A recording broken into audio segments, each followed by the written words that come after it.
Unfortunately, with mental health, you can't take a blood test and kind of find out what exactly your problem is. A good day would be a confident day. You go in, you deal with what you have to deal with, everything eases through. Of course, there's going to be problems, that's normal, but it's nothing that takes too much of a toll on you. On a bad day of work, you wake up in the morning and you just want to vomit. And then you go on to work and your heart is just beating, it's pounding so hard throughout the day. You're shaking, you don't know what's going on, you're kind of like having this blurred stuff. So a normal day, I wouldn't say a good day. A normal day for me would be, I wake up at 6:30, my cats will come onto the bed and just like have their morning head scratches, which is nice. Take the train to work. I go about my day at work, usual stuff. Like there are days where it's busy, there are days where it's not so busy. On a bad day, I wake up at 5. When my cats come up to the bed, I don't interact with them. I push them off the bed. I pull the covers up because I do not want to face the world.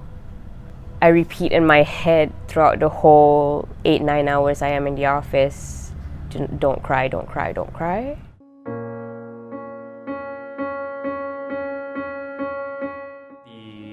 Work stress started to kick in.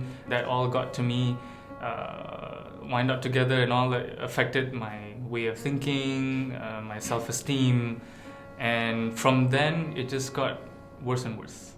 Last year when I was doing my posting at a hospital, I remember I have to take my time off when I feel like I couldn't breathe anymore. I'll have to go into one of the cubicle, just close the curtain and try to just regulate my breathing. I'll be on my bed for hours, like feeling very tired or feeling very numb, that I feel like I couldn't feel a lot of things. I feel like there's no hope in life. Yeah. When I'm depressed, then it's not only what goes on in my mind, but also like I feel it in my body. I feel really heavy. I feel like my chest is heavy, like I have like intrusive thoughts. Sometimes waktu tu memang dah ada lah simptom macam sakit, tak ada yang begitu mencucuk-cucuk, tak tahu apa sebab dia dan sebagainya. Dapat jumpa orang baru dan bercakap macam sangat-sangat susah untuk saya. You have already have lack of sleep, yet your thoughts are racing and you are unable to wind down. Usually people who struggle with this just feel lack of focus and clarity, yet very talkative, hyper, and unable to concentrate. I had to go to the surau and I have to lay down. Sometimes I would cry until it goes away. I memang kena baring and because saya tak boleh nafas. So until it goes away, then only I can start doing my work back. I think for me it was a bit weird because I didn't know what was happening to me. So I think I lived through quite a lot of bad days, but not knowing what it was. I came to a point where just my mood was always bad and I thought it was normal. That means I didn't notice there was anything different. Until I had probably my second breakdown, and this was at work. I got up and everything was okay. It was a bit heavy, but I had something important to do that day, so I knew I had to do the basic getting up, shower, time to go to work. Didn't think so much about it, even though it was really hard. And when I got to office, I couldn't get out of my car.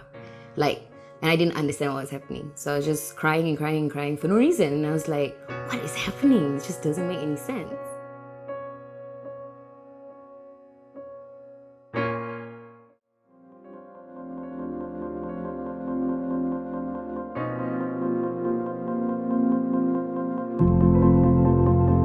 My name is Shan. I'm 28 this year. I work as a freelance writer and part-time comic creator. My issues are depression and anxiety.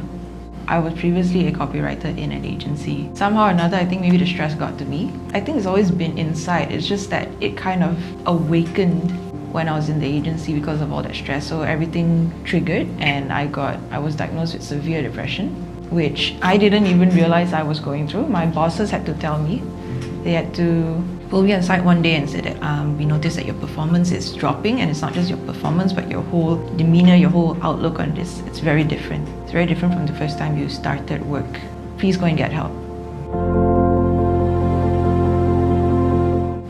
A good day is actually when I'm able to focus on whatever I have on hand without having any intrusive thoughts coming in.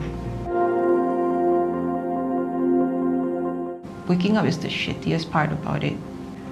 My brain goes, why am I alive? This hurts. And then you get this onset of emotional pain inside. You don't know where it comes from. You don't know what causes it. It's just emotional pain. And your heart actually feels like it's being squeezed. And you wake up wondering, what is going on? This is not normal.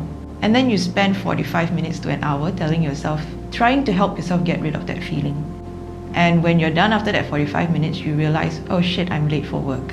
All because you're trying to take care of yourself. Driving to work, it becomes autopilot. Sometimes you don't even pay attention to the roads. I know I don't. That's why I've almost gotten myself into a couple of accidents. Your attention just drifts everywhere. It's you can't focus. Strangely though, when you get into work and you start actually working, it takes your mind off of these thoughts, but it doesn't actually stop them. It just gets put into the back programming. And these intrusive thoughts will range from a variety of different topics, from what are you doing with your life? Do you think this is going to get you anywhere? You're not even making enough money. You're not doing anything good for yourself. It's very critical thoughts, just tearing you down, saying that you're not good enough, this is not going to get you anywhere, even though you're doing what you can at the moment. So at times when you actually have a breather, they start coming back. And then you start fighting them all over again, and it becomes just this very tiring cycle. And that will last you through the whole day of work. And by the time you're done with work, you're so exhausted that really you just go home and collapse.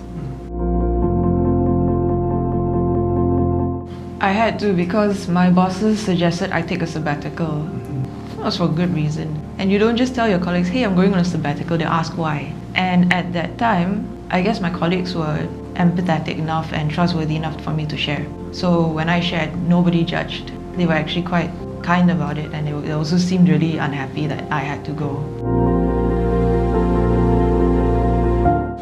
Actually, at that time, I was very much in denial. I didn't want to admit that I had depression. So that's why my bosses had to highlight it to me, because it really got to stages where it would have actually led me down to spiral really badly.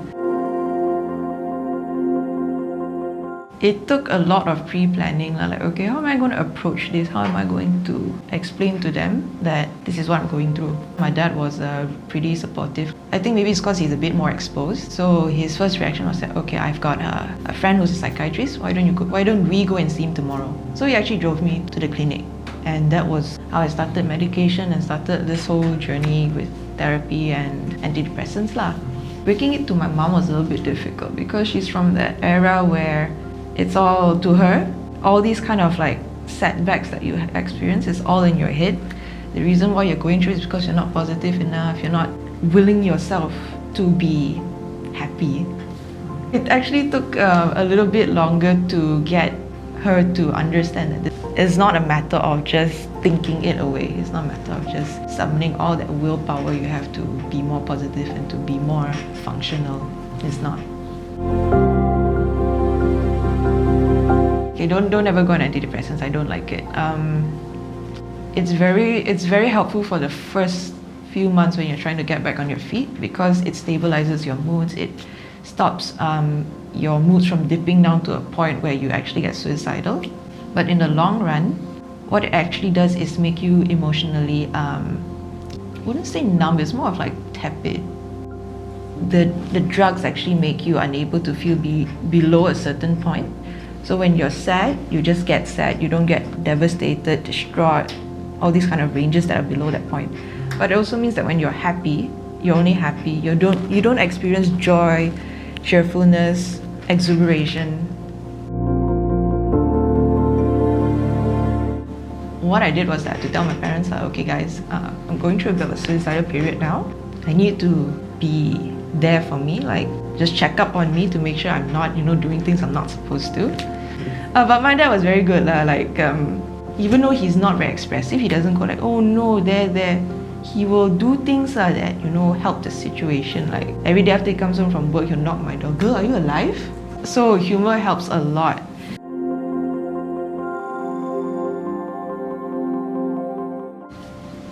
I think the first thing I was told myself is to not look at depression as how my parents' generation sees it. You're not defected, you're not abnormal, you're not weird, you're not broken.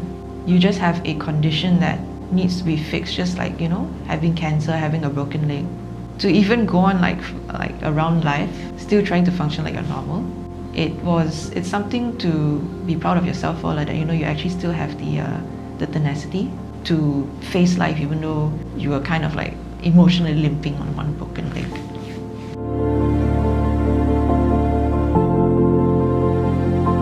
I guess one thing is that I would like to tell them is that it's going to be a very lonely process. And the truth of it is that there will be people who want to be there for you. There will be people who don't want to be there for you. You just have to accept it. The trick is to find people who will be there for you.